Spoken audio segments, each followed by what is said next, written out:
6:14 remaining in this ball game. So pretty low scoring. At what an uncanny combination, ano?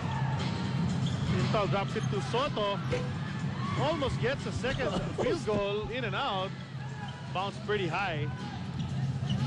Inside to Ildefonso, good seal. Pero na-excite. Medyo malakas ang tira. Sabi siguro ni Danny, ay kaya ko to, kaya ko.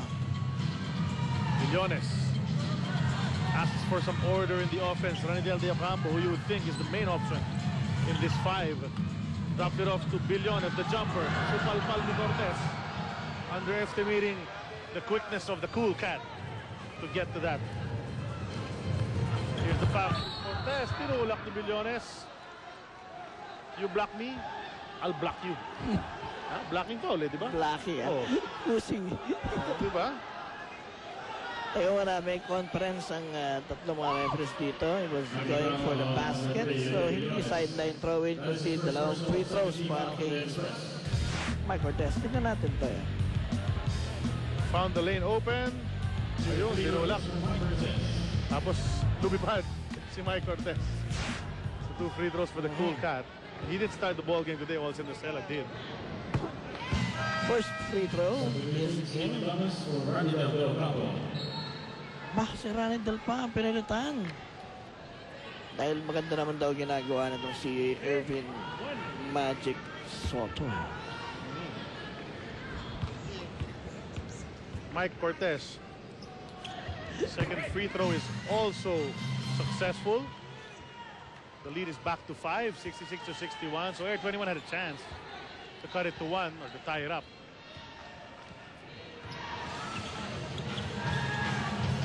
Egay Billones to Canaleta. Here's Stephen Thomas to JC Intal. Hesitated on the 3, brought it closer.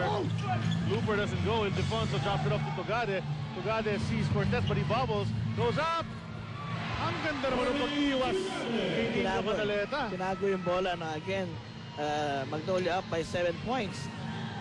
And 15 points by Lodi Tugade. Stephen Thomas, hard double team once again. Cross-court pass to Intal. Intal drives the lane. That's his kind of move. Gets the basket. Chance for a 3-point play.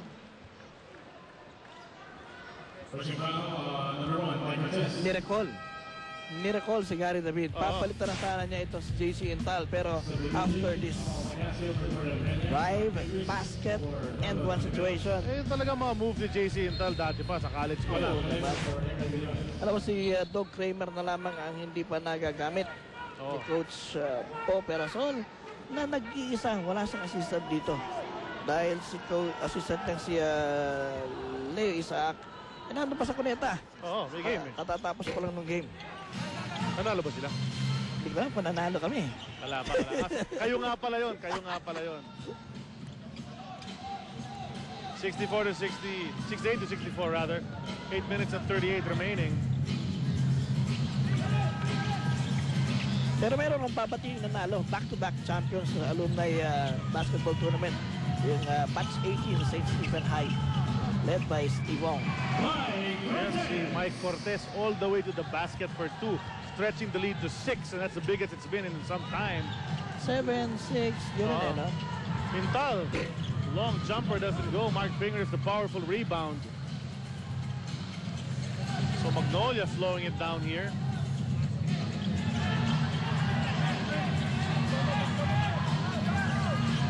Ildefonso's jumper is good. Pwedeng titigan yun dahil hindi naman matutunaw yung bola no respect for Ildefonso. Matagal na niyang ginagawa yan, but they let him take it, and he gives him an 8-point lead. 7:56 remaining in this game. How far can you go in one full tank these days? Proven 4 times over. Petron Extra Unleaded gives you what it takes to go a long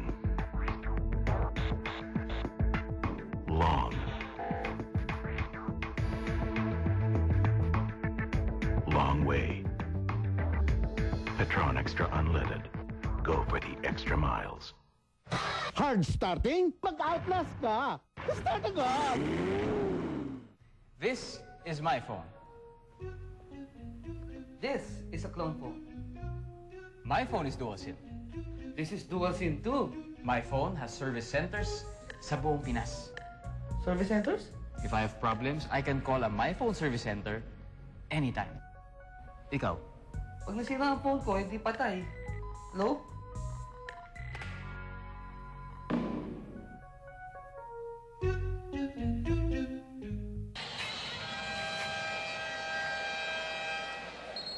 On your screens, that's Doug Kramer of the Air 21 Express. You know, these guys, aside from being a basketball player here in the PBA, he's also a RAM model. And he's our My Phone Dual Life player.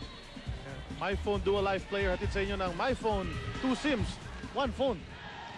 Yan si Doug Kramer. Pwede pa siya nakalaro sa game na to. He's the only one on the bench of Air 21 that hasn't gotten any burn. Ito si Nino Canaleta. Expects things to heat up very soon sapagkat 7:41 na lang natitira sa game na to. Foul is called.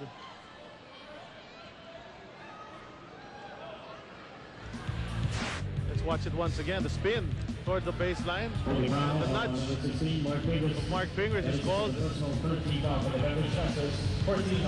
Tama naman. Hindi pa naman naka-aero nun. Winnie Arboleda to Canaleta. Gary D goes into the lane, goes up strong. Wala yan.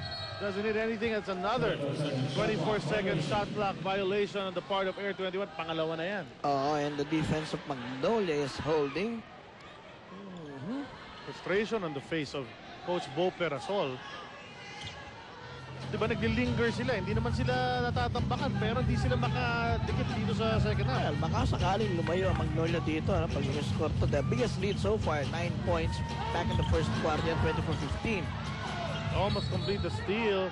Lordy Togadi thought he would end up with it pero he was stepping out of bounds. So labas si Nino Canaleta, pasok si Arwin Santos. 7:09 ang natitira sa ating laban. Si Arwin, maraming tira, maraming rebound, pero out of sync. Dapat magpunas ng gusto ng kamay. Baka nadudulas yung bola eh. Tama yun. Here's Arboleda. Thomas wants the ball. He finally gets it. It seems Thomas is more comfortable when McCaskill's guarding him rather than when it's Dorian Peña. Here's Arwin Santos on long three. Wala yan. Wide left ng tiro. Thomas the offensive rebound. Goes up against McCaskill. Gets the contact. And that's the 4th personal on Amal McCaskill. Yung 4 fouls na yun, second half lahat dun eh. Kaya nga, oo. Tingnan natin ulit ito, no? Flip. Oh, yun. Yung konting tulak. At pumasok yung tira. Chance for a 3-point play. Pumasok nga yun, ano? Kanina kasi nagmintis ng 2 free throws itong si Thomas. So double figures na to, si Thomas. Down to 5. 72-67. 6:40 remaining in this game. McCaskill gets him to the left block. To Ildefonso. Ildefonso wants to challenge Homer, said he's got 4 fouls. Naku, pag ganun Shot, Daniel Ildefonso, 6 na puntos na. Gentle touch of the big man. Pinabayaan mo makalapit eh. Tagal na niya ginagawa kasi yung mga ganyan and they allowed him. Here's Homer Se. Gustong bumawi. Nice fake. Goes up, supalpal. Si Mark Pingriff naman on display. Should have taken the shot kagad. Nasa free throw